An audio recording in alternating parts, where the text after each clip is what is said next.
నిజామాబాద్లో మాదిరెడ్డి గోవర్ధన్ గారు మరియు ధర్మపురి లేకపోయినాను.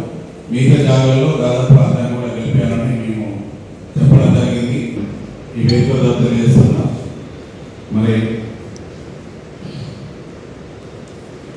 సికింద్రాబాద్ ఎమ్మెల్యేగా మరి మంత్రిగా ఎంతో మంది గ్రేటర్ హైదరాబాద్లో అందరికీ సహాయ మిగతా జాగాల్లో దాదాపు అందరం కూడా గెలిపారని మేము చెప్పడం జరిగింది.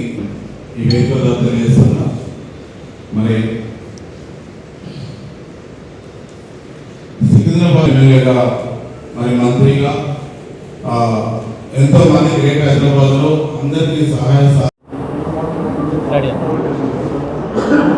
తెలంగాణ రాష్ట్ర మున్నూరు కాపు కుల బాంధవులందరికీ మున్నూరు కాపు సంఘం తెలంగాణ రాష్ట్రం సంఘం తరపున ఈరోజు ప్రెస్ మీట్ కార్యక్రమంలో పాల్గొన్న కుల బాంధవులందరికీ నా హృదయపూర్వక నమస్కారాలు తెలియజేస్తూ ఈరోజు సికింద్రాబాద్ పార్లమెంటు స్థానం నుంచి అభ్యర్థిగా పోటీ చేస్తున్న దానం నాగేంద్రన్న గారిని మరి ఇక్కడ సికింద్రాబాద్ పార్లమెంటు పరిధిలో ఉన్న మున్నూరు కాపులందరూ కూడా ప్రతి ఒక్కరు మన ఓట్లే కాకుండా ఆ ఇంటి మన పక్కలో ఉన్న వాళ్ళు కానీ డివిజన్లలో ఉన్న వాళ్ళందరినీ కూడా ఎక్కువ మెజార్టీతో మనం గెలిపించడం కోసం మనందరం కూడా బయటికి వచ్చి ఇంటింటి ప్రచారం చేసి గెలిపించాలని కోరుచు మరి ఏదైతే తెలంగాణ రాష్ట్ర వ్యాప్తంగా పార్లమెంట్లలో మన స్థానంలో పోటీ చేస్తున్నా వివిధ పార్టీల్లో ఉన్న నిజామాబాద్లో ఇద్దరు పోటీ చేస్తున్నారు.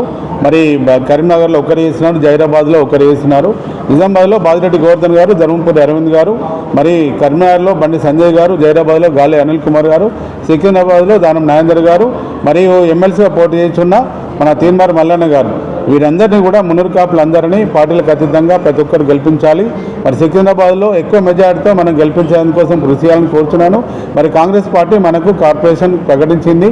త్వరలో కూడా మనకి పార్లమెంట్ ఎన్నికల తర్వాత కూడా గౌరవ ముఖ్యమంత్రి గారికి మేము ఈరోజు ప్రెస్ మీట్ వేదిక ద్వారా మేము తెలియజేస్తున్నాము. మీ అందరం సపోర్ట్ చేస్తాము. అసెంబ్లీలో మీరు వచ్చినారు. మరి ఈరోజు పార్లమెంట్లో మాకు ఇచ్చిన దానం నాగేంద్ర గారిను, తిమ్మర్ మల్లను మేము గెలిపించుకుంటాము. ఈ పార్లమెంట్ ఎన్నికల తర్వాత మాకు కార్పొరేషన్ ఫండ్ 2,000 కోట్ల రూపాయలు, ప్రతి జిల్లా కేంద్రంలో 2 ఎకరాలు, 5 కోట్ల రూపాయలు హాస్టల్ భవన నిర్మాణంలకు కోకాపేటలో 20 కోట్ల రూపాయలు ఇవ్వాలి.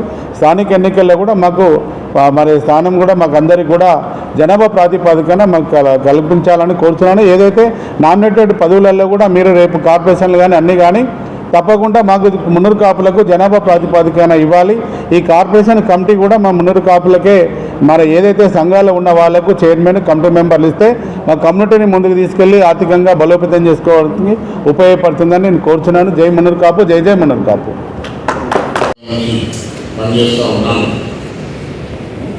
రాజకీయ పార్టీలతో అంత అనుబంధం లేకున్నా రాజకీయ నాయకులు ఎప్పుడు ఏ పని కావాలన్నా మనం చేయించుకోవడంలో ముందుండాలని నేను వాళ్ళతో ఫాలో అప్ చేస్తూ రాజకీయంగా చైతన్యం ఇప్పుడు చాలా పొందుతుంది.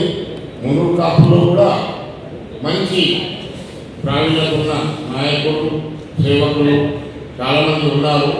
వాళ్ళందరూ కూడా మున్నూరు కాపు అయినా వాళ్ళే కాకుండా కాపులు కానీ వేరే అభిమానులు కూడా చాలామంది మున్నూరు కాపులతో అవినాభావ సంబంధం ఉన్న, మిత్రుత్వం ఉన్న వాళ్ళు చాలామంది మున్నూరు కాపులే కాకుండా వేరే కులం వాళ్ళు కూడా చాలామంది మున్నూరు కాపు క్యాండిడేట్లకు సపోర్ట్ ఉంది.